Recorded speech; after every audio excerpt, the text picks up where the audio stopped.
Deputy commissioner لکی مروت جہانگیر اعظم وزیر کا polio vaccine سے متاثر علاقہ میمن خیل کا دورہ اور دیگر مسائل کے حوالے سے علاقے کی عوام کے ساتھ کھلی کچہری کی۔ مزید دیکھتے ہیں شریف اللہ کی اس رپورٹ میں۔ ڈپٹی کمشنر لکی مروت جہانگیر اعظم وزیر نے پولیو وائرس سے متاثرہ علاقہ میمن خیل کا دورہ کرتے ہوئے پولیو اور دیگر مسائل کے حوالے سے علاقے عوام کے ساتھ کھلی کچہری کا انعقاد کیا۔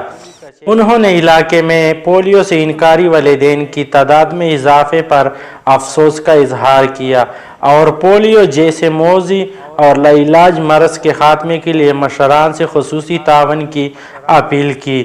عمائدین علاقے نے اپنی طرف سے مکمل تعاون کی یقین دہانی کراتے ہوئے اپنی مسائل کے حل کے لیے بھی درخواست کی۔